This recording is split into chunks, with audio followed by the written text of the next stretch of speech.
Los efectos del contexto. ¿De qué manera influyen el contexto externo y las emociones internas en la recuperación de los recuerdos? Ubicarse en el contexto en el que se experimentó algo puede exponer la recuperación de ese recuerdo. Duncan Godden y Alan Baddeley en 1975 descubrieron esto cuando les hicieron escuchar a unos submarinistas una lista de palabras en dos ubicaciones diferentes, a 3 metros debajo del agua o en la orilla de la playa. Como lo ilustra la figura 8.17, los submarinistas recordaron más palabras cuando se les volvió a tomar la prueba en el mismo lugar. Puede que usted haya experimentado de manera similar los efectos del contexto. Piense en esta situación. Mientras se encuentra tomando nota sobre este libro, se dio cuenta de que necesita sacarle punta a su lápiz. Se levanta y baja las escaleras, pero luego no puede recordar qué iba a hacer. Regresa a su escritorio y ahí recuerda. Quería sacarle punta al lápiz. ¿Qué es lo que genera esta experiencia tan frustrante? En un contexto, en el escritorio, leyendo psicología, usted se da cuenta de que necesita sacarle punta al lápiz. Cuando baja las escaleras y se encuentra en un contexto diferente, no dispone de las claves que lo llevaron a ese pensamiento. Al volver a su escritorio, retorna al contexto en el que codificó el mensaje original. Este lápiz no tiene punta. En varios experimentos, Caroline Robbie Kohler en 1993 descubrió que un contexto conocido activa recuerdos incluso en bebés de 3 meses.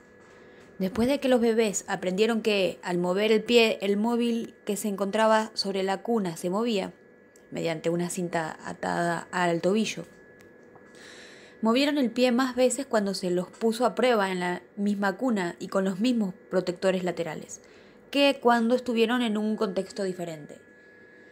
A veces estar en un contexto similar al que ya se estuvo antes puede desencadenar la experiencia del déjà vu, el ya visto en inglés, en francés. 2/3 de las personas hemos experimentado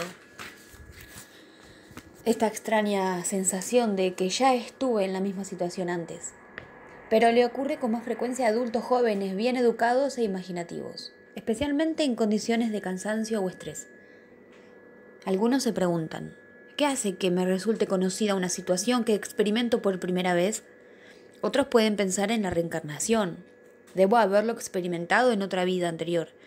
O en la precognición. Vi esta escena en mi mente antes de experimentarla.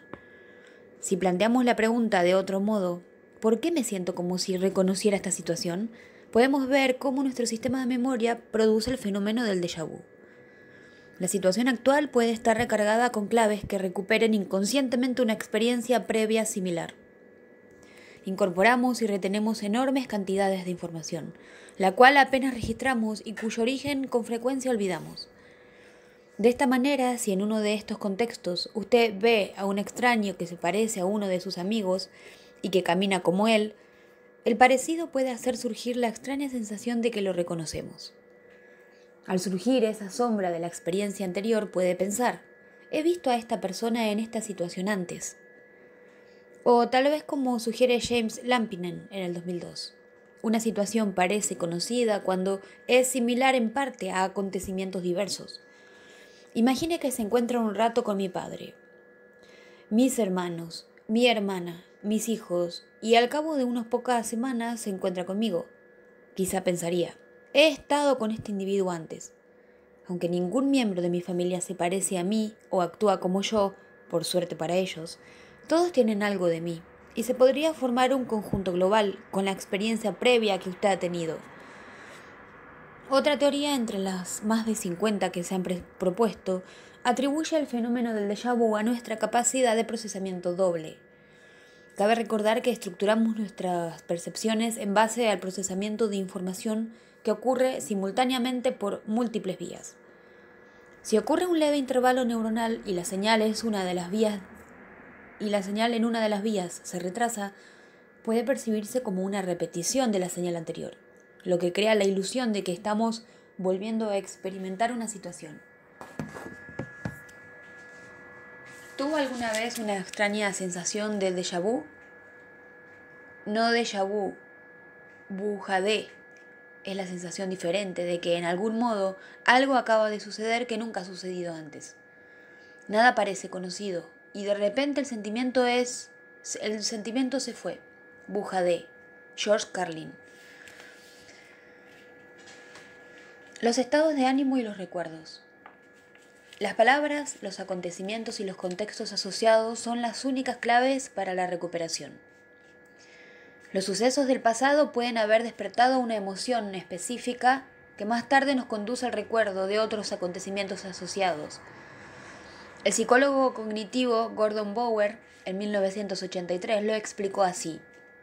Una emoción es como una habitación de una biblioteca en la cual guardamos los archivos de los recuerdos. Recuperamos mejor estos archivos si volvemos a esta habitación emocional. Lo que aprendemos en un estado, sea ebrio o sobrio, a veces se puede recordar con más facilidad cuando se vuelve a estar en ese estado, un fenómeno sutil denominado memoria dependiente del estado. Lo que las personas aprenden cuando están ebrias no lo recuerdan bien en cualquier estado. El alcohol interfiere con el almacenamiento. Pero lo recuerdan un poco mejor cuando están de nuevo ebrias. Si una persona escondió dinero en un momento de ebriedad, puede olvidar la ubicación hasta que se emborrache de nuevo. Nuestros estados de ánimo ofrecen un ejemplo de la memoria dependiente del estado.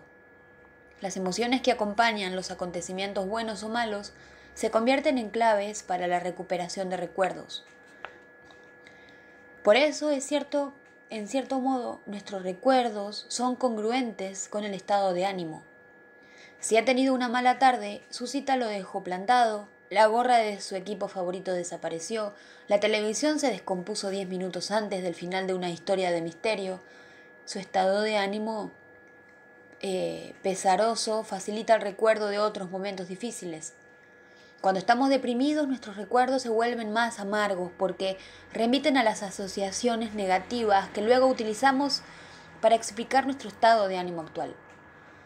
Si el estado de ánimo de las personas es vivaz, ya sea bajo hipnosis o solo por algún acontecimiento del día, tienden a recordar el mundo con optimismo. Se consideran a sí mismos competentes y eficaces, a los demás benévolos y hay una tendencia a la felicidad. Si conocemos esta conexión entre la memoria y el estado de ánimo, no deberíamos sorprendernos de que en algunos estudios las personas que en ese momento están deprimidas recuerden a sus padres como personas que las rechazaban, las castigaban y las hacían sentir culpables, mientras que las personas que padecieron depresión con anterioridad describen a sus padres de igual modo que los que nunca han sufrido depresión. De la misma manera, las evaluaciones realizadas por adolescentes acerca del nivel de afecto de sus padres en una semana dada no son indicativas de cómo los evaluarán 6 semanas más tarde. Cuando los adolescentes están deprimidos, sus padres parecen inhumanos. A medida que su estado de ánimo mejora, sus padres se transforman de demonios en ángeles. Usted y yo podemos asentir con la cabeza porque estamos de acuerdo. Sin embargo, según sea nuestro humor, bueno o malo, seguimos atribuyéndole a la realidad nuestras opiniones y nuestros recuerdos cambiantes. El efecto del estado de ánimo en la recuperación de la información ayuda a explicar por qué persisten los estados de ánimo. Cuando estamos felices, recordamos los acontecimientos felices y por tanto vemos el mundo como un lugar de felicidad, lo que ayuda a prolongar nuestro buen humor. Cuando estamos deprimidos, recordamos los sucesos tristes, que ensombrecen las interpretaciones de los acontecimientos actuales.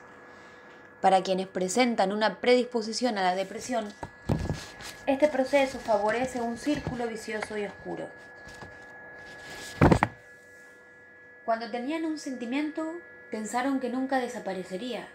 Cuando se fue, pensaron que nunca había estado ahí. Cuando volvió a aparecer, sintieron como si nunca se hubiera ido. George Bonald. Los estados de ánimo influyen no solo nuestros recuerdos, sino también la forma en la que interpretamos el comportamiento de los demás. Si estamos de mal humor, interpretamos que otras personas nos miran mal y nos sentimos peor. Pero si estamos de buen ánimo, esa misma mirada la codificamos como de interés y nos sentimos aún mejor. Las pasiones exageran nuestras percepciones. El olvido. Antes voy a leer. Memoria congruente con el estado de ánimo es una tendencia a recordar experiencias que son compatibles con el estado de ánimo actual. El olvido. ¿Por qué olvidamos? En medio de todos los aplausos para la memoria, de todos los esfuerzos para entenderla, de todos los libros sobre cómo mejorarla, ¿se ha escuchado voces para defender el olvido? William James, en 1890,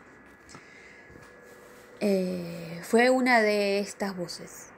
Si recordáramos todo, la mayor parte de las veces, estaríamos tan enfermos como si no recordáramos nada. Descartar la acumulación de información inútil o anticuada, como dónde estacionamos el coche ayer, el número de teléfono de un amigo, los pedidos de un restaurante ya preparados y servidos, seguramente es una bendición.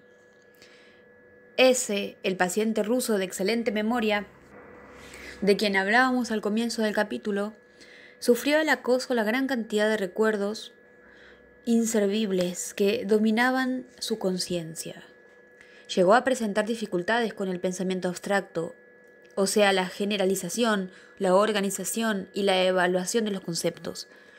Luego de leer una historia, podía reproducirla, pero le costaba resumir la idea principal. Un caso más reciente de una persona que vivía tomada por su memoria es el de AJ, cuya experiencia fue estudiada y verificada por el equipo de investigación Irvine en la Universidad de California.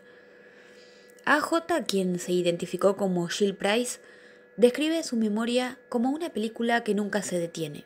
Es como una pantalla dividida. Puedo estar hablando con alguien y viendo algo más al mismo tiempo.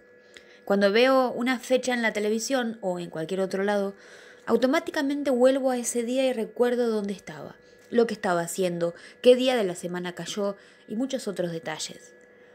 Es imparable, incontrolable y totalmente agotador. Una buena memoria es útil, pero también lo es la capacidad de olvidar. Si existiera una píldora para mejorar la memoria, cabría esperar que no fuera demasiado eficaz. Sin embargo, con mucha frecuencia, nuestra memoria nos desanima y nos frustra. Los recuerdos son evasivos. Mi propia memoria puede fácilmente recordar episodios como el del primer beso maravilloso con la mujer que amo, o hechos triviales como el millaje aéreo de Londres a Detroit. Luego me abandona cuando estoy tratando de recordar el nombre del nuevo colega o dónde dejé mis gafas de sol. El investigador de la memoria, Daniel Schachter, en 1999, enumera 7 formas de fracaso de nuestros recuerdos, que él denomina los 7 pecados de la memoria, e incluyen 3 pecados del olvido, 3 pecados de la distorsión y un pecado de intrusión. Los 3 pecados del olvido son la distracción, la transitoriedad y el bloqueo. La distracción, la falta de atención a los detalles, produce fallas en la codificación. Nuestra mente está en otra parte cuando dejamos las llaves del coche. Transitoriedad, la declinación del almacenamiento a través del tiempo. La información que no se utiliza se desvanece. Bloqueo, la imposibilidad de acceder a la información almacenada. Puede estar en la punta de la lengua, pero experimentamos un fracaso en la recuperación. No logramos acordarnos. 3 pecados de la distorsión. Confusión del atributo. La confusión de la fuente de la información. Poner palabras en boca de otro o recordar un sueño como un hecho real. Sugestión. Los efectos prolongados de la información errónea. Una pregunta que sugiere la respuesta. ¿El señor Jones tocó tus partes íntimas? Se convierte luego en un recuerdo falso de un niño pequeño. Sesgo. Los recuerdos cargados de prejuicios. Los sentimientos actuales de alguien hacia su amigo pueden tener el recuerdo de sus sentimientos iniciales. Y el último pecado es un pecado de intrusión, que es la persistencia, los recuerdos no deseados, ser perseguido por imágenes de un ataque sexual. Consideramos primero los pecados del olvido, luego los de la distorsión y la intrusión. Fallas de la codificación. A veces no llegamos a notar gran parte de lo que percibimos mediante nuestros sentidos, y lo que no logramos codificar jamás podremos recordarlo. La edad puede afectar la eficacia de la codificación. Las mismas áreas cerebrales que entran en acción cuando los adultos jóvenes codifican información nueva responden menos en los adultos mayores. Esta codificación más lenta ayuda a justificar la declinación de la memoria relacionada con la edad.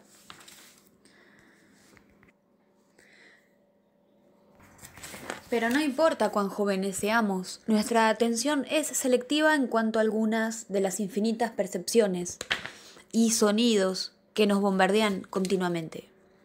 Considere este ejemplo.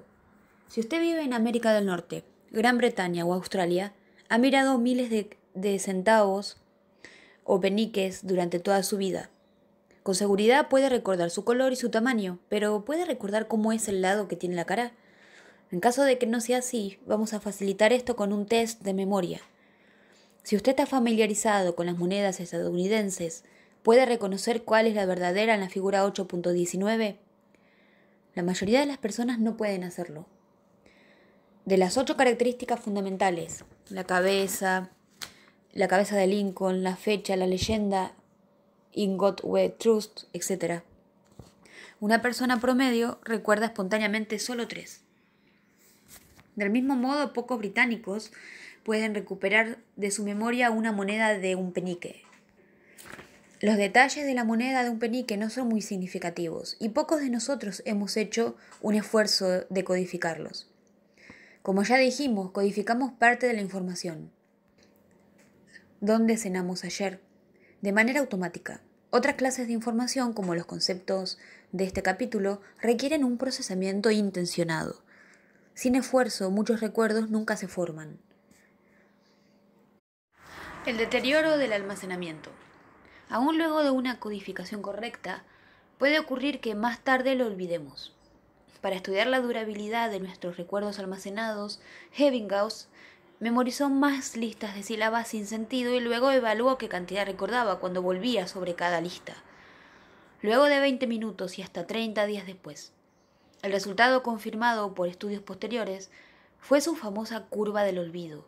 La carrera del olvido es rápida al principio, luego, con el tiempo, los niveles se estabilizan. Uno de esos estudios fue el de Harry Barrick, 1984, que evaluó la curva del olvido para el vocabulario español que se aprende en las escuelas estadounidenses. En comparación con aquellos que estaban terminando la escuela secundaria o un curso de español en la universidad, los individuos que habían estado fuera de la escuela durante 3 años habían olvidado mucho de lo que habían aprendido. No obstante, lo que las personas recordaban entonces, todavía lo recordaban 25 años o más después. Su curva de olvido se había nivelado. Una explicación para estas curvas del olvido es una declinación gradual de la huella de la memoria física.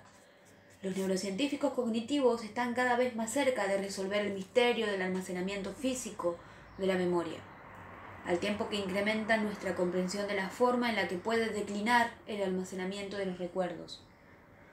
Pero los recuerdos también se van disipando por otras razones, incluida la acumulación de otros aprendizajes que alteran nuestra recuperación.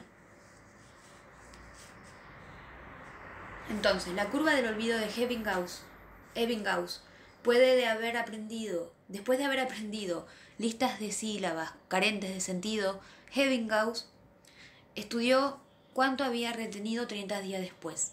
Observó que la memoria para la información nueva desciende rápidamente y luego se estabiliza. Fallas de la recuperación. Hemos visto que los acontecimientos olvidados son como libros que no se pueden encontrar en una biblioteca. Algunos porque nunca se han adquirido, no han sido codificados, y otros porque se han descartado, declinación de los recuerdos almacenados. Pero existe una tercera posibilidad. Puede ocurrir que el libro que esté almacenado, pero que sea inaccesible porque no tenga la información necesaria para buscarlo y recuperarlo. Es muy frustrante cuando sabemos que la información está ahí pero no podemos recuperarla. Como cuando tenemos un nombre en la punta de la lengua, a la espera de hacerse presente. Cuando obtenemos claves para la recuperación, podemos obtener fácilmente ese recuerdo difícil de recuperar. Los problemas de recuperación contribuyen a las ocasionales fallas de memoria de los adultos mayores, quienes suelen experimentar con mayor frecuencia esa frustración por no recordar cosas que tienen en la punta de la lengua. Con frecuencia el olvido no proviene de los recuerdos desechados, sino de los recuerdos no recuperados. La interferencia. El aprendizaje de algunos elementos puede interferir con la recuperación de otros, sobre todo cuando los elementos se parecen. Si alguien le da un número de teléfono, es probable que usted lo recuerde después, pero si otras dos personas le dan sus números, cada número sucesivo será más difícil de recordar. De la misma manera, si compra un candado con una combinación nueva, la anterior puede interferir. Esta interferencia proactiva, acción hacia adelante, sucede cuando algo que aprendió antes perturba el recuerdo de algo que experimenta después. A medida que adquiere más y más información, su altillo mental nunca se llena, pero indudablemente queda desordenado. La capacidad de desconectarnos de ese desorden nos ayuda a enfocarnos, tal como se demostró en un experimento. Se les dio a un grupo de personas la tarea de recordar algunos pares nuevos de palabras de una lista. Algunos de los participantes demostraron mayor capacidad para olvidar los pares de palabras irrelevantes, verificado por la disminución de la actividad en el área cerebral pertinente. Fueron esas personas quienes lograron concentrarse y recordar los pares de palabras que debían. A veces el olvido es adaptativo. La interferencia retroactiva, acción hacia atrás, sucede cuando la nueva información dificulta el recuerdo de algo que aprendió antes. Se parece bastante a lo que ocurre cuando se lanzan dos piedras a un charco. La segunda piedra interrumpe las ondas causadas por la primera. La información incorporada a la hora previa al sueño está protegida de la interferencia retroactiva porque disminuyen las oportunidades de que sucedan eventos que interfieran con estos datos. Los investigadores John Jenkins y Kurt Dellenbach descubrieron esto en un experimento que actualmente constituye un clásico. En 1924 fue. Día tras día, dos personas aprendieron algunas sílabas sin sentido. Luego trataron de recordarlas después de más de 8 horas de vigilia o de sueño.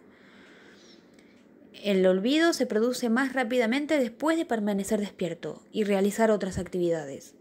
Los investigadores supusieron que el olvido no es tanto una cuestión de desvanecimiento de impresiones y asociaciones antiguas, como una cuestión de interferencia, inhibición u obliteración de lo antiguo por lo nuevo.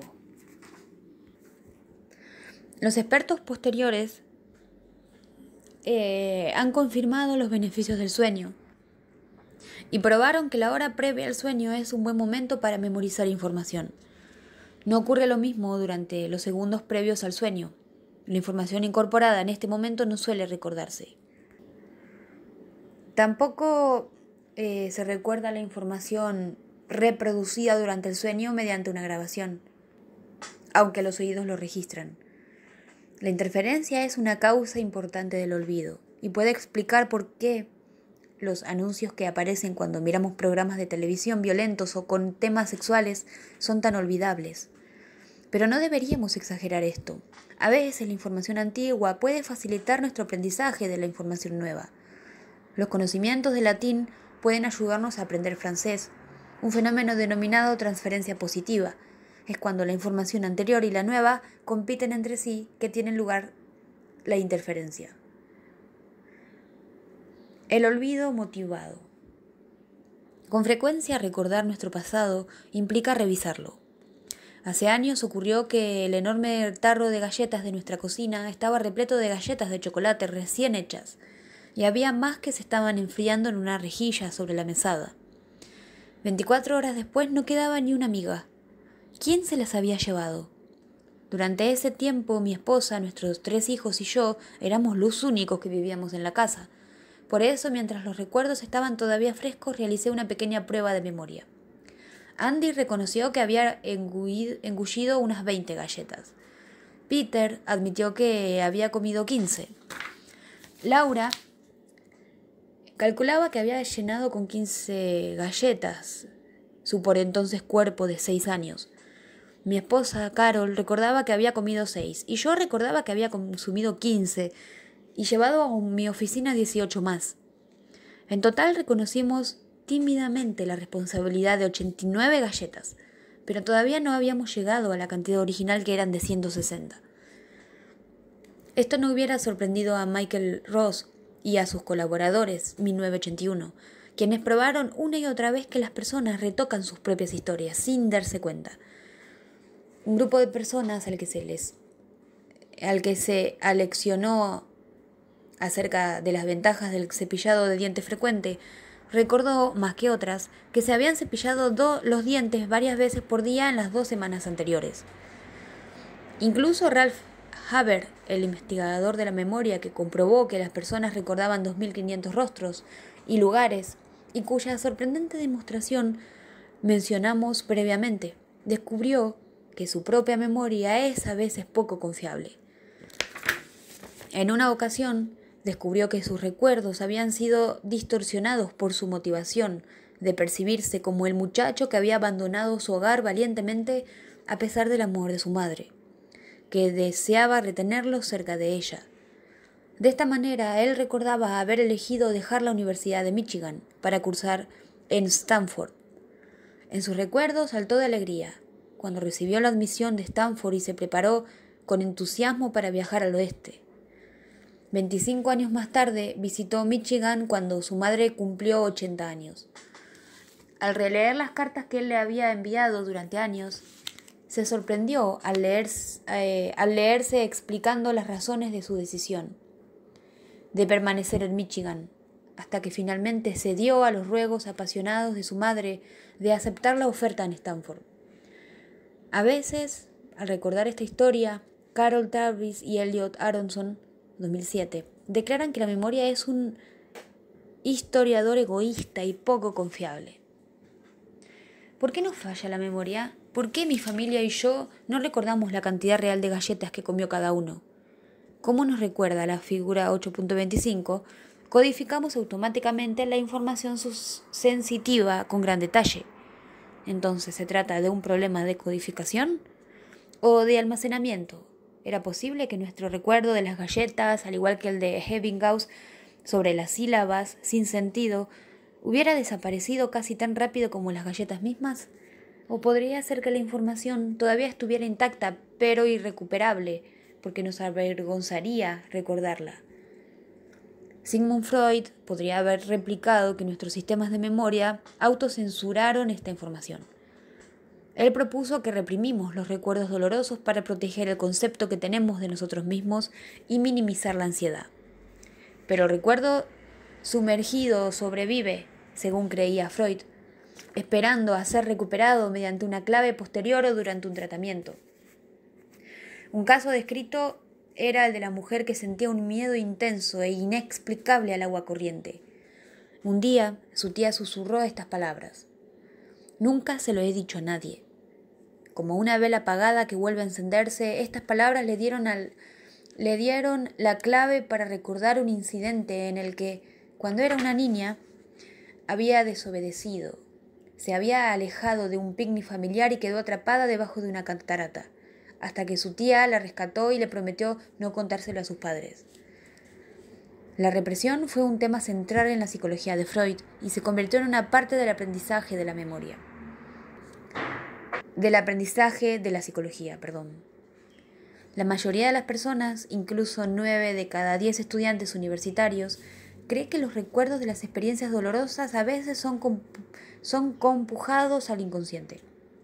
Los terapeutas asumen esto a menudo, pero un número creciente de investigadores de la memoria consideran que la represión se produce en raras ocasiones o nunca. Los esfuerzos de las personas por olvidar intencionadamente el material neutral suelen ser exitosos, pero no cuando la información que debe ser olvidada es de índole emocional. De esta manera podemos tener recuerdos intrusivos de experiencias muy traumáticas que desearíamos olvidar. La memoria no es como leer un libro, es más como escribir un libro a partir de notas fragmentadas. John Kistrom, psicólogo. La construcción de los recuerdos. ¿De qué manera influyen la información errónea, la imaginación y la amnesia de la fuente en la construcción de nuestra memoria? ¿Cómo sucede que ciertos recuerdos que parecen verdaderos son en realidad falsos? Imaginen que protagoniza esta experiencia. Va a cenar a un restaurante elegante. Está sentado a la mesa que tiene un mantel blanco. Examina el menú. Le dice al camarero que quiere carne de primera calidad, no muy cocida. Una patata cocida con crema agria y una ensalada con salsa de queso azul. También pide una botella de vino tinto de la lista. Unos minutos después, el camarero vuelve con la ensalada. Después llega el resto de la comida. Usted disfruta todo, salvo la carne que está demasiado cocida. Si inmediatamente le formulara preguntas sobre este párrafo, seguramente podría recuperar la información con bastante detalle. Por ejemplo, sin volver a leer, responda a las siguientes preguntas. ¿Qué clase de aderezo pidió para la ensalada? ¿El mantel era de cuadros rojos?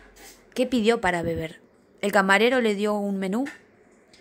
Es probable que recuerde con exactitud lo que pidió y quizá también el color del mantel. ¿Pero le dio un menú al camarero? En el párrafo no, pero sin embargo muchos responden que sí.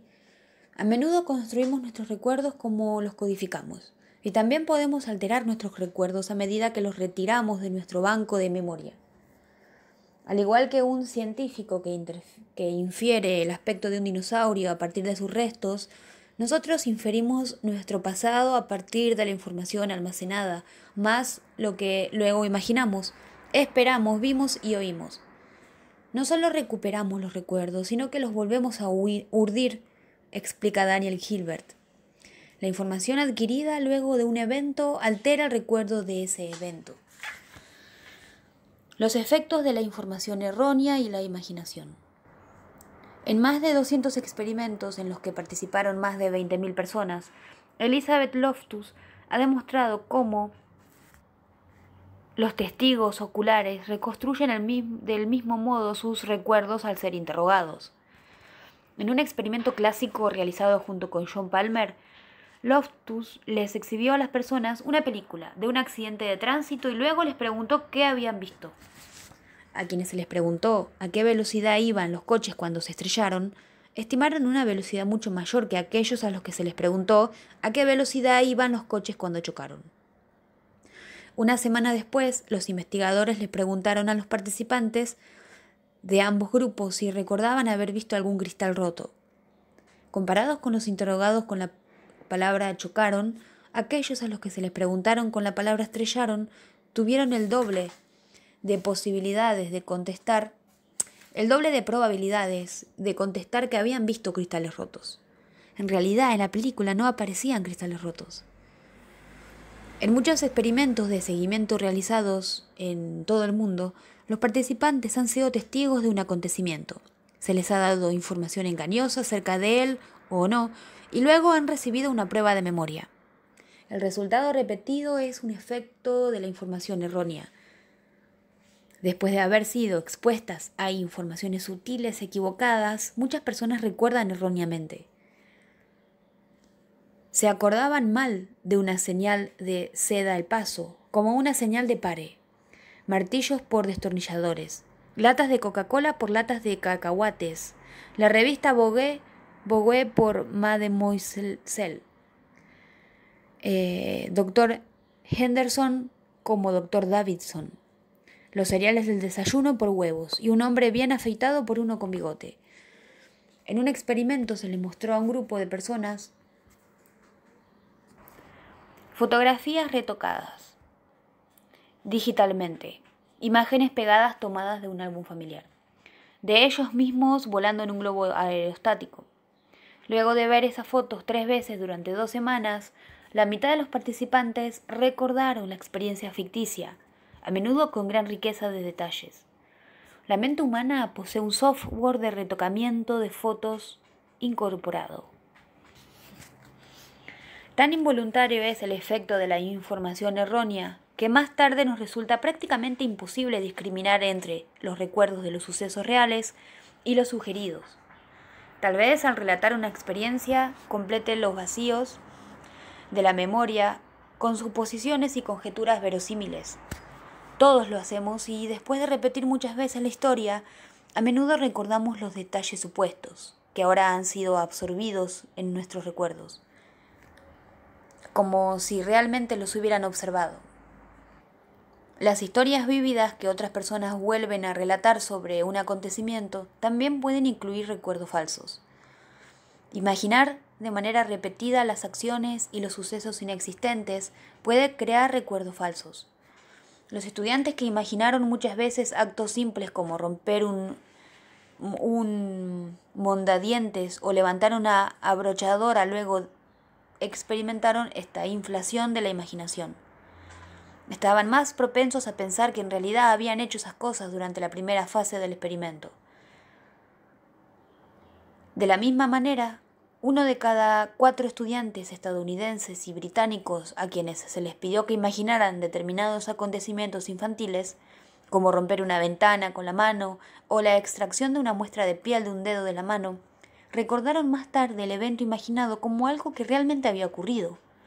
La inflación de la imaginación es en parte consecuencia de que la visualización de algo y su percepción real activan áreas similares del cerebro.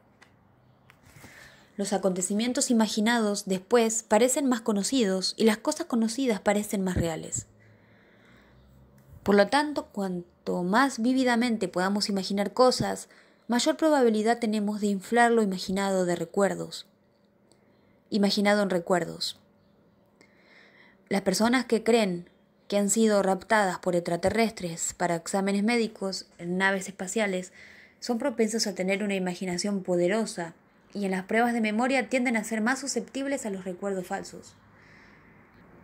Aquellos que creen que han recuperado recuerdos de abuso sexual infantil también tienden a tener fantasías vívidas y a tener puntuaciones altas en las pruebas de recuerdos falsos. Para ver hasta dónde puede llegar la mente en busca de un hecho para crear una ficción, Richard Wiseman y sus colaboradores de la Universidad de Hertfordshire organizaron en 1999 8 sesiones espiristas, en cada una de las cuales participaron 25 personas curiosas. Durante la sesión, el medium, en realidad un actor profesional y mago, le pedía a cada uno que se concentrara en la mesa que supuestamente se movía. Si bien ésta nunca se movía, él sugería que lo hacía. Está bien, levanten la mesa, está bien, concéntrense, mantengan la mesa en el aire. Cuando se les preguntó 2 semanas después, 1 de cada 3 participantes recordó que realmente había visto que la mesa levitaba. Los psicólogos no son inmunes a las construcciones de la memoria.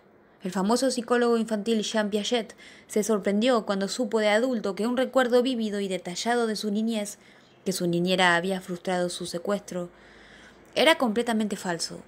Al parecer, Piaget construyó el recuerdo a partir de las muchas veces que había oído el episodio, y que luego de una conversión religiosa, la niñera confesó que había sido falso. No es tan sorprendente la cantidad de cosas que puedo recordar como la cantidad de cosas que puedo recordar que no son así. Mark Twain. Los autores de libros y de música a veces padecen amnesia de la fuente. Piensan que una idea proviene de su imaginación creativa, cuando en realidad están plagiando de modo no intencional algo que leyeron u oyeron antes. Amnesia de la fuente, atribuir a una fuente errónea un suceso que experimentamos. Amnesia de la fuente. Piaget recordaba, pero atribuyó sus recuerdos a las fuentes erróneas, a su propia experiencia más que a las historias de su niñera. Una de las partes más frágiles del recuerdo es su fuente u origen. Por lo tanto, Debemos reconocer a alguien, pero no tenemos idea de dónde hemos visto a esa persona. O soñamos un acontecimiento y luego no estamos seguros de si ocurrió realmente. O podemos oír algo y luego recordar que lo vimos.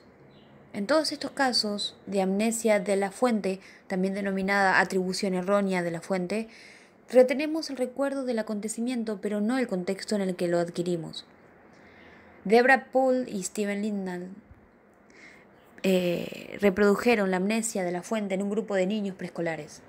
Los niños interactuaron con el señor Ciencia, que hacía demostraciones como inflar un globo con bicarbonato de sodio y vinagre. 3 meses después, sus padres les leyeron durante 3 días sucesivos cuentos sobre ellos y el señor Ciencia. Los cuentos describían algunas cosas que habían experimentado y otras que no. Cuando les preguntaron en otra reunión qué había hecho el señor Ciencia con ellos, ¿el señor Ciencia tiene una máquina para estirar sogas? 4 de 10 niños recordaban en forma espontánea al señor Ciencia haciendo cosas que figuraban solo en el cuento. El discernimiento entre los recuerdos verdaderos y falsos. Puesto que un recuerdo es una reconstrucción y también una reproducción, no podemos estar seguros de si un recuerdo es real por mucho que lo parezca.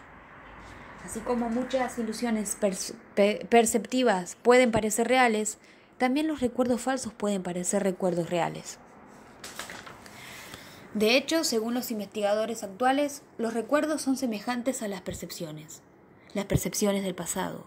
Y tal como muestran Jamin y Paul Niedenthal, las interpretaciones iniciales de las personas influyen en sus recuerdos provenientes de la percepción.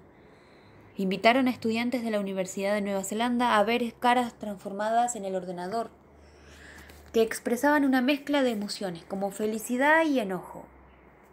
Luego les pidieron que imaginaran y explicaran por qué esa persona está enojada o feliz.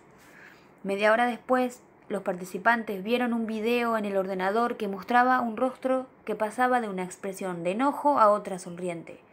Y entonces les pidieron que desplazaran una barra para cambiar la expresión de la cara, hasta que igualaran la expresión que habían observado antes.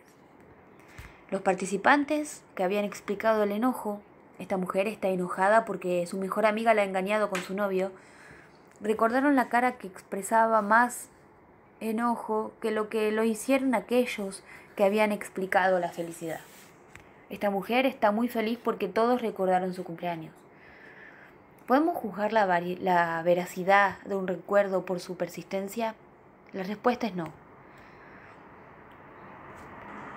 Los investigadores de la memoria Charles Brainerd y Valerie Reina observaron que los recuerdos que provienen de la experiencia tienen más detalles que los recuerdos que derivamos de la imaginación.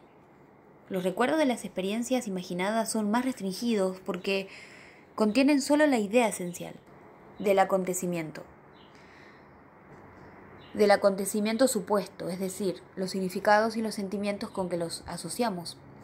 Puesto que los recuerdos esenciales son duraderos, los recuerdos falsos de los niños suelen perdurar más que sus recuerdos verdaderos, especialmente a medida que los niños maduran y son más capaces de procesar la idea esencial. Por ende, cuando los terapeutas o los investigadores prefieren que les cuenten lo esencial antes que los detalles, corren un enorme riesgo de despertar recuerdos falsos. Los resultados falsos creados por la información sugerida y por las fuentes atribuidas erróneamente pueden parecer tan reales como los recuerdos verdaderos y ser muy duraderos. Imagine que le leo en voz alta una lista de palabras como caramelo, azúcar, miel y sabor. Más tarde le pido que reconozca las palabras presentadas en una lista más larga. Si usted es como las personas que Henry Roediger y Kathleen McDermott en 1995 pusieron a prueba, se equivocaría 3 de cada 4 veces al recordar falsamente una palabra similar, no presentada. Dulce. Recordamos con más facilidad la idea esencial que las palabras mismas. En experimentos con testigos oculares, los investigadores han observado repetidas veces que los testigos más seguros de sí mismos y más coherentes son los más convenientes, pero no suelen ser los más precisos. Los testigos oculares, se equivoquen o no, se expresan con la misma seguridad. La construcción de los recuerdos ayuda a explicar la razón para la cual el 79% de los 200 convictos exonerados luego del análisis de ADN habían sido mal juzgados, debido a una identificación ocular equivocada. Explica por qué los recuerdos de crímenes refrescados mediante hipnosis incorporan errores con tanta facilidad, algunos de los cuales se originan en las preguntas inductivas de los hipnotizadores. ¿Oyó ruidos fuertes?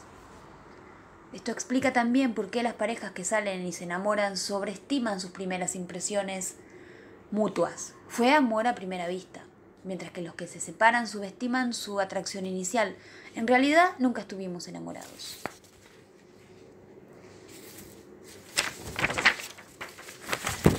Y explica por qué las personas a las que les pregunta qué opinaban hace 10 años sobre la marihuana o sobre temas de género, recuerdan actitudes más próximas a su punto de vista actual que a las ideas que sostenían hace una década. La forma en la que las personas se sienten hoy en día parece ser la forma en la que siempre se han sentido, y lo que saben hoy en día parece ser lo que siempre supieron. Recuérdese nuestra tendencia a la distorsión retrospectiva del capítulo 1. Un equipo de investigación entrevistó a 73 varones de 9º grado y luego volvió a entrevistarlos 35 años después.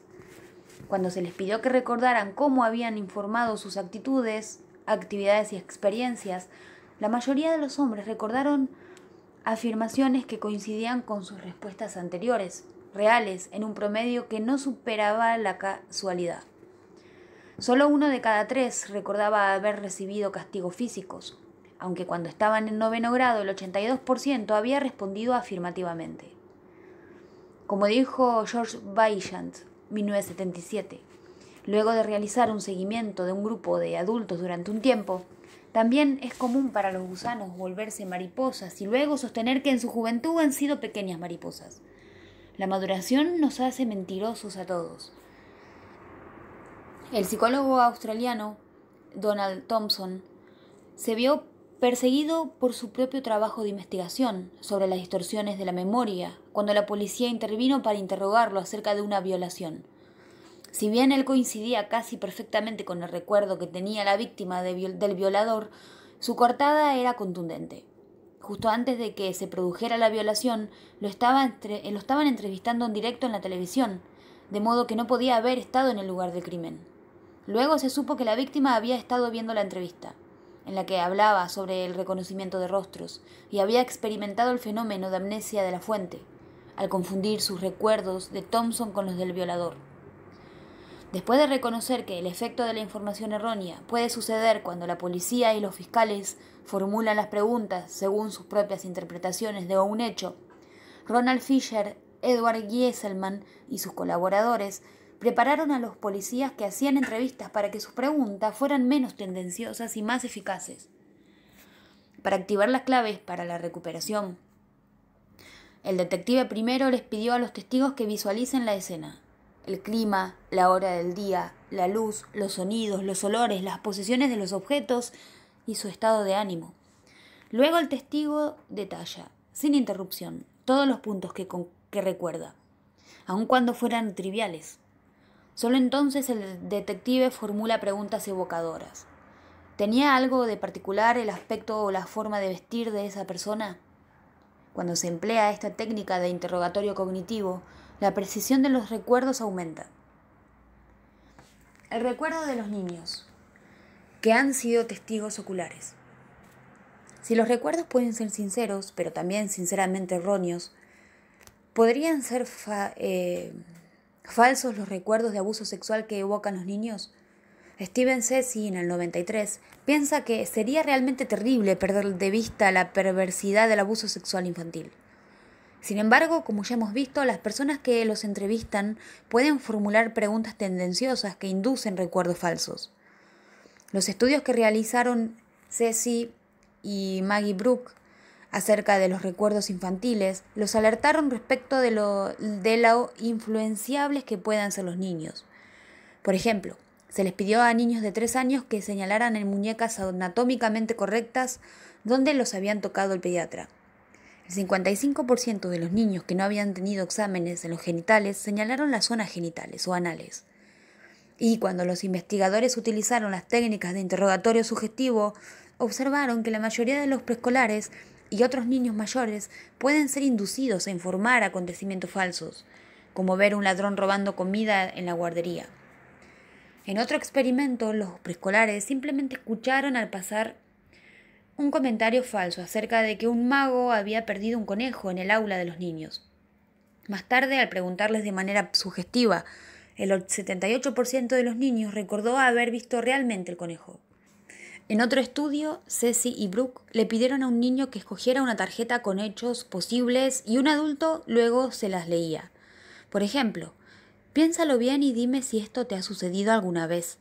¿Recuerdas si fuiste al hospital con un dedo atrapado en una ratonera? Después de 10 sesiones semanales en las que el mismo adulto les pedía siempre a los niños que pensaran en diversos acontecimientos reales o ficticios, otra persona les hizo la misma pregunta. El resultado fue sorprendente: el 58% de los preescolares contó historias falsas, a menudo vividas, en relación con uno o más sucesos que nunca habían experimentado, como en el caso de este niño. 2 puntos. Mi hermano Colin estaba intentando quitarme a Soplete, una figura de acción de juguete. Y como yo no dejaba que me lo quitara, me empujó contra el montón de troncos donde estaba la ratonera. Entonces el dedo quedó atrapado. Y luego fuimos al hospital y mi mamá, mi papá y Colin me llevaron al hospital en la camioneta porque estaba muy lejos. Y el médico me puso una venda en ese dedo. Con historias tan detalladas como esta, los psicólogos especializados en entrevistar a niños fueron engañados muchas veces. No podían separar fidedignamente los recuerdos reales de los recuerdos falsos, y tampoco podían hacerlo los niños. Este niño recordaba que sus padres le habían dicho varias veces que el incidente de la ratonera nunca había sucedido, que él lo había imaginado, pero él insistió: «Pero es cierto que ocurrió, yo me acuerdo». ¿Significa esto que los niños nunca pueden ser testigos oculares confiables? No. Si les preguntan sobre sus experiencias con palabras neutras que entiendan, los niños suelen recordar de manera precisa lo que ocurrió y quién lo hizo. Cuando los entrevistadores utilizan técnicas más eficaces y menos sugestivas, incluso los niños de 4 y 5 años pueden recordar de manera más exacta. Los niños son especialmente creíbles cuando los adultos implicados no han hablado con ellos antes de la entrevista y cuando su revelación está hecha en una primera entrevista con una persona neutral que no formule preguntas inductivas. Los recuerdos de abuso, ¿se reprimen o se construyen? ¿Cuál es la controversia relacionada con los recuerdos reprimidos y recuperados?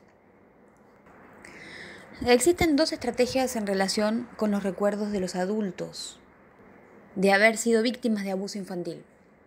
Una es la de los sobrevivientes a quienes no se les cree cuando cuentan su secreto. La otra es la de las personas inocentes acusadas injustamente. ¿Qué debemos pensar entonces de los profesionales que han guiado a las personas para que recuperen los recuerdos de abuso infantil? ¿Han disparado recuerdos falsos que perjudican a adultos inocentes? ¿O están descubriendo la verdad? En un estudio realizado en la población estadounidense, el terapeuta promedio calculaba que el 11% de la población, es decir, cerca de 34 millones de personas, habían reprimido recuerdos de abuso sexual infantil. Kamena, 1998. En otra investigación realizada a terapeutas con nivel de doctorado, británicos y estadounidenses, 7 de cada 10 decían que habían utilizado técnicas como la hipnosis o fármacos para ayudar a sus pacientes a recuperar los supuestos recuerdos reprimidos del abuso sexual infantil. Algunos terapeutas han razonado con sus pacientes que las personas que han sido abusadas suelen tener ciertos síntomas similares a los suyos, de modo que es factible que usted también haya sufrido abuso. Veamos si mediante la ayuda de la hipnosis o los fármacos o con la reconstrucción y la visualización del trauma puede recuperar esos recuerdos. Como cabría esperar a partir de la investigación sobre la amnesia de la fuente y el efecto de la información errónea, muchos pacientes expuestos a estas técnicas forman una imagen de una persona amenazante. Con más visualizaciones, la imagen se torna cada vez más vívida y el paciente queda aturdido, enfadado y dispuesto a enfrentarse a demandar al padre, algún familiar o miembro de la iglesia que igualmente atónito y destrozado niega rotundamente la acusación. Luego de 32 sesiones, una mujer recordó que su padre había abusado de ella cuando tenía 15 años. Sin poner en duda la profesionalidad de la mayoría de los terapeutas, ciertos críticos alegan que los terapeutas que utilizan las técnicas del trabajo de la memoria, como la imaginería orientada, la hipnosis y el análisis de los sueños para recuperar recuerdos, no son más que mercaderes del caos mental. Y de hecho representan un perjuicio para todo el campo de la psicoterapia.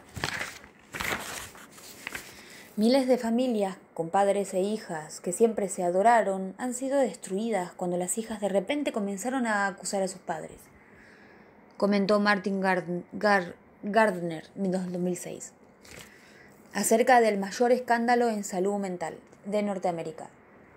Los terapeutas, furiosos, responden que aquellos que cuestionan los recuerdos recuperados de abuso aumentan el trauma de las personas que fueron víctimas de abusos y ayudan a los que abusan de los niños. En un esfuerzo por encontrar puntos en común razonables que puedan resolver esta guerra ideológica, la guerra psicológica de la memoria, se ha convocado a grupos de expertos para realizar estudios, y las asociaciones de médicos, de psicólogos y de psiquiatras de Estados Unidos y también las asociaciones de psicólogos en Australia, de Gran Bretaña y Canadá han hecho declaraciones públicas. Quienes se dedican a la protección de los niños que sufren abuso y quienes protegen a los adultos acusados falsamente coinciden en lo siguiente. El abuso sexual existe y sucede más a menudo de lo que suponemos. No existe un síndrome del sobreviviente característico. Sin embargo, el abuso sexual es una traición de índole traumática que puede dejar a sus víctimas predispuestas a problemas que van desde la disfunción sexual hasta la depresión. La injusticia existe. Se ha declarado culpables a varias personas inocentes y algunas culpables han evadido su responsabilidad poniendo en duda la veracidad de las declaraciones de sus acusadores. El olvido existe. Muchas de las personas abusadas eran muy jóvenes cuando abusaron de ellas, o probablemente no hayan entendido el significado de su experiencia, circunstancias en las cuales el olvido es absolutamente común. Olvidar hechos aislados del pasado, tanto negativos como positivos, forma parte de la vida cotidiana. Los recuerdos pueden ser recuperados sin gran dificultad. Con claves como un comentario o una experiencia, podemos recuperar recuerdos de acontecimientos que habíamos olvidado hace mucho tiempo, tanto agradables como desagradables. Lo que se cuestiona es si el inconsciente a veces reprime fuertemente las experiencias dolorosas, y si es así, si pueden recuperarse mediante ciertas técnicas con ayuda de un terapeuta, los recuerdos que surgen naturalmente pueden corroborarse con más facilidad que aquellos recuperados mediante técnicas terapéuticas. Los recuerdos de acontecimientos anteriores a los 3 años son poco confiables. Tal como se estableció en el apartado sobre amnesia infantil, las personas no tienen recuerdos confiables de sucesos de cualquier tipo, de situaciones vividas durante los primeros 3 años. Por lo tanto, la mayoría de los psicólogos, incluidos los que tienen una orientación clínica y de asesoramiento, son escépticos respecto de los recuerdos recuperados de abuso durante la infancia. Cuanto mayor es un niño al momento de sufrir el abuso sexual y cuanto más grave es el episodio, mayor es la probabilidad de que lo recuerde.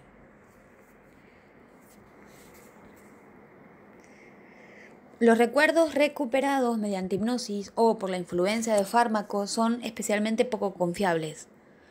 Las personas que mediante hipnosis regresan a momentos del pasado incorporan sugestiones en sus recuerdos, incluso de los de vidas anteriores, entre comillas. Los recuerdos, ya sean verdaderos o falsos, pueden ser emocionalmente perturbadores. Tanto el acusador como el acusado pueden sufrir Cuando un recuerdo nacido de una mera sugestión se convierte, al igual que un episodio traumático real, en un recuerdo acuciante que puede incluso generar sufrimiento corporal. Las personas que han quedado inconscientes como resultado de accidentes que no recuerdan han desarrollado posteriormente trastornos de estrés postraumático a causa de recuerdos que han reconstruido a partir de fotos, informes periodísticos y relatos de amigos. En experimentos con adultos, al realizar preguntas sugerentes, en agua fresca las serpientes nadan cabeza abajo la mitad del tiempo, se observó que con frecuencia las personas las recuerdan erróneamente como si fueran afirmaciones. Pandelaere y DeWitz, 2006. La investigación me lleva a preocuparme por la posibilidad de argumentos falsos. No rinde tributo alguno a la integridad científica. Demo pasearse por el medio del camino si los datos se amontonan en un lado. Steven Ceci, 1993. Al igual que los niños cuyos lóbulos frontales no han madurado completamente, los adultos mayores, especialmente aquellos con una disminución en la función del lóbulo frontal, son más proclives que los adultos más jóvenes a experimentar recuerdos falsos. Debido a esto, es que los mayores son más vulnerables a los engaños. Como suele suceder cuando al llamar a alguien para que les realice una reparación, el empleado les cobra de más, alegando: yo le dije que le costaría X y usted estuvo de acuerdo. Jacobi y Colts, 2005. Para estudiar más acerca del recuerdo, con la ayuda del terapeuta Elizabeth Loftus y sus colaboradores, 1996, han implantado en forma experimental recuerdos de traumas infantiles falsos. En un estudio, un familiar de confianza le hizo recordar a un adolescente 3 experiencias infantiles reales y una falsa. Esta última, un relato vivido del niño que se perdía durante bastante tiempo en un centro comercial a los 5 años, hasta que lo rescató una persona mayor. 2 días después, el participante Chris contó: ese día tuve tanto miedo que creí que no volvería a ver a mi familia nunca más. 2 días después empezó a visualizar la camisa de franela, la calvicie y las gafas de un anciano que supuestamente lo había encontrado. Cuando le dijeron que la historia era inventada, Chris mostró su incredulidad. Creí recordar que me había perdido y buscaba a alguien. Recuerdo claramente eso y que me puse a llorar y mamá vino y dijo: ¿dónde estabas? No vuelvas a hacerlo. En otros experimentos, a 1/3 de los participantes se los convenció falsamente de que casi se habían ahogado cuando eran niños, y aproximadamente la mitad de ellos se les hizo recordar una experiencia traumática ficticia, tal como el ataque de un animal salvaje. Este es el proceso de construcción de recuerdos mediante el cual las personas pueden traer a la memoria que fueron secuestradas por extraterrestres o que fueron víctimas de un culto satánico o abusadas sexualmente en la cuna, o que vivieron una vida anterior. Miles de personas que parecen sanas y razonables, dice Loftus, hablan con voz aterrorizada sobre su experiencia en platillos voladores. Recuerdan de manera clara y vívida que fueron secuestrados por extraterrestres. Loftus conoce por experiencia propia el fenómeno que estudia. En una reunión familiar, un tío le dijo que cuando ella tenía 14 años, encontró a su madre ahogada. Horrorizada, ella lo negó, pero su tío se mostró categórico y durante los 3 días siguientes ella empezó a preguntarse si ella tenía un recuerdo reprimido. Quizá por eso estoy tan obsesionada con este tema. Mientras Loftus, que ahora estaba alterada, reflexionaba acerca de lo que le había sugerido a su tío, recuperó una imagen de su madre flotando en la piscina boca abajo y a ella misma encontrando el cuerpo. Empecé a situar todo en su lugar. Tal vez por eso soy una adicta al trabajo y es probable que por eso me emociono tanto cuando pienso en ella a pesar de que murió en 1959. Entonces su hermano llamó. Su tío había recordado lo que otros familiares aclararon más tarde. Fue la tía Pearl y no Loftus quien había encontrado el cuerpo.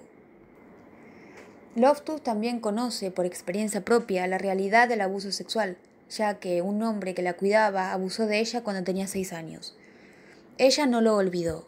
y esto la hace desconfiar de aquellos que trivializan los abusos sugiriendo experiencias traumáticas no corroboradas y las aceptan como un hecho sin cerciorarse de que sean ciertas.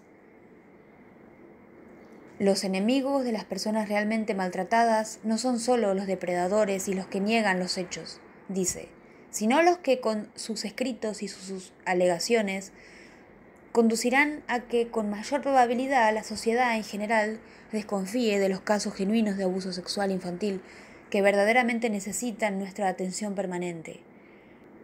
Loftus, 1998 o 93. No se ve bien la fotocopia. Entonces, ¿existe realmente la represión?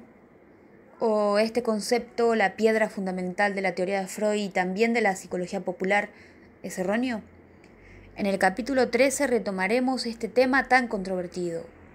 Como veremos, hay mucha información que parece cierta.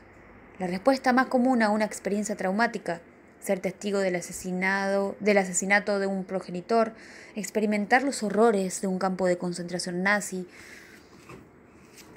estar aterrorizado por un secuestrador o un violador, escapar de la caída de las torres de Wall Street Center, sobrevivir a un tsunami asiático.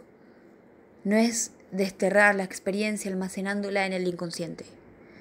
Por el contrario, estas experiencias por lo general quedan grabadas para siempre, en la memoria, como recuerdos vividos y persistentes que nos acosan. Porter y Pace en 2007. El dramaturgo Eugene O'Neill comprendía, tal como exclamó uno de sus personajes en la obra Extraño Interludio, en 1928, ¿qué diablos, qué incidentes bestiales atesoran nuestros recuerdos? Elizabeth Loftus. El reconocimiento que ha recibido por los hallazgos de la investigación está generando un nivel de hostilidad y oposición que nunca hubiera imaginado. He recibido cartas amenazadoras, advirtiéndome que mi reputación e incluso mi seguridad corrían peligro si seguía manteniendo mi posición. En algunas subuniversidades, los guardias de seguridad debían acompañarme durante mis conferencias. Elizabeth Loftus, al ser premiada con el American Psychological Society's William James Fellow Awards 2001. El horror marchita la memoria, que deja que los recuerdos de la atrocidad se consuman. Robert Kraft. La memoria prohibida, recordando el Holocausto, 2002. He descubierto que es útil estar en la cama por la noche y en la oscuridad repetir mentalmente las cosas que se han estado estudiando. No solo ayuda a entender, sino también a recordar. Leonardo da Vinci. Entreteje cada cosa nueva con alguna de las adquisiciones que ya están ahí. William James, Principios de Psicología, 1890. Mejoramiento de la memoria. ¿De qué manera puede nuestra comprensión del mecanismo de la memoria contribuir a generar técnicas de estudio más eficaces? Hay momentos en los cuales nos sentimos desalentados por nuestra mala memoria, por la dificultad que tenemos para recordar el nombre de alguien, por olvidar de referirnos a un tema en una conversación, por olvidar mencionar un tema importante, por encontrarnos en una habitación sin poder recordar por qué estamos ahí. Herman, 1982. ¿Podemos hacer algo para minimizar estos defectos de nuestra memoria? Así como la biología beneficia a la medicina y la botánica beneficia a la agricultura, del mismo modo, la psicología de la memoria beneficia a la educación. Para facilitar la consulta se resume aquí una serie de sugerencias concretas que aparecen diseminadas a lo largo del capítulo. La técnica de estudio ALRR, anticipación, lectura, reflexión crítica y repaso, presentada en el prólogo de este libro, incorpora varias de estas estrategias. Estudie repetidas veces. Para dominar el material, estudie en sesiones distribuidas en el tiempo. Para aprender un concepto, realice la práctica en varias sesiones de estudio separadas. Tome ventaja de los momentos libres del día, es decir, mientras viaja en el autobús, cuando camina por el campus, mientras espera que comience una clase. Estudie una y otra vez. Según Thomas Landauer, en el 2001, para memorizar hechos o cifras específicos, Repase el nombre o número que intenta memorizar. Espere unos segundos, repase de nuevo, espere otro rato y vuelva a decirlo. Espere otro rato más y vuelva a repasarlo. Las esperas deben durar lo más posible sin perder la información. Los recuerdos nuevos son débiles, ejercítelos y se fortalecerán. La lectura rápida de temas complejos con un mínimo repaso produce poca retención. El repaso y la reflexión crítica ayudan más, rinde más para estudiar activamente. Adjudíquele al tema un significado personal. Para construir una red de claves de recuperación, tome las notas en clase con sus propias palabras. La repetición mecánica de la información es bastante ineficaz. Para aplicar los conceptos a su propia vida, es mejor formar imágenes, entender y organizar la información, relacionar el material de lo que ya sabe o experimentó y decirlo con sus propias palabras. Para aumentar las claves de recuperación, establezca tantas asociaciones como le resulte posible. Si no utiliza estas claves, puede quedar desconcertado cuando le planteen una pregunta con una formulación distinta de la que había memorizado.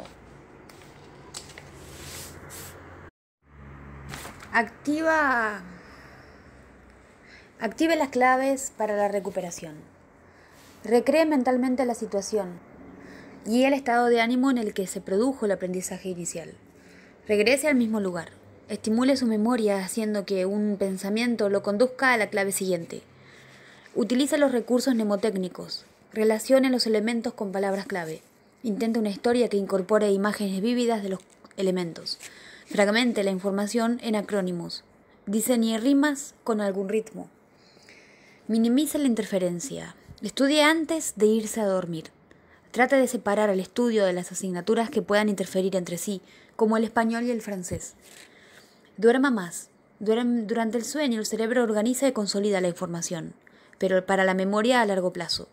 La privación de sueño interrumpe este proceso. Ponga a prueba su conocimiento para repasarlo y determinar lo que todavía no aprendió. No deje que su capacidad para reconocer lo aprendido lo lleve a un exceso de confianza. Pruebe su recuerdo respondiendo a las preguntas al comienzo de los temas. Destaque fragmentos relevantes en una página en blanco. Defina los términos y conceptos seleccionados al final de cada capítulo antes de volver a leer sus definiciones. Haga evaluaciones de práctica.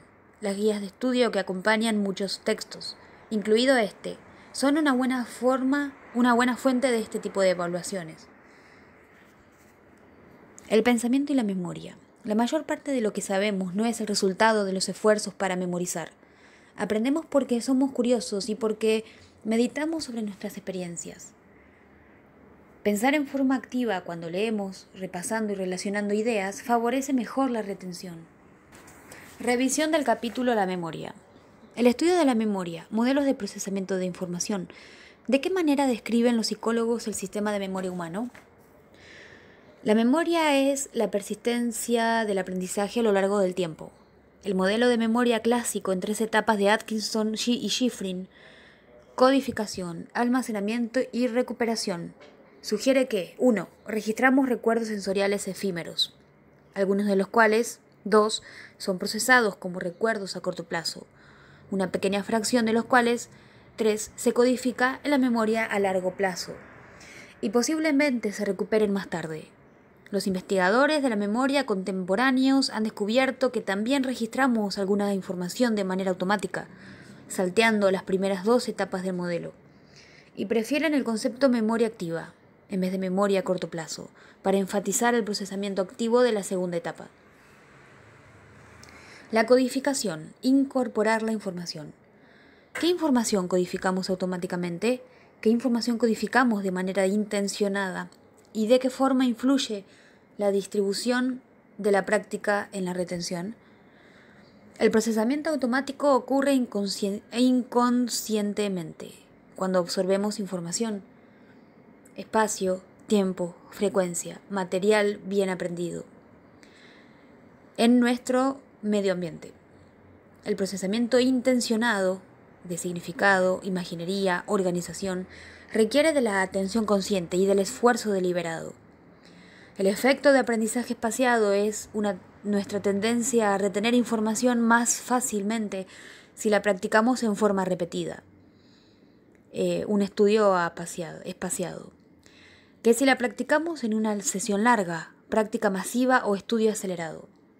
El efecto de la posición seriada es nuestra tendencia a recordar el primer elemento, efecto de primacía, y el último elemento, efecto de recencia, en una lista larga, con más facilidad de lo que recordamos los elementos entre medio.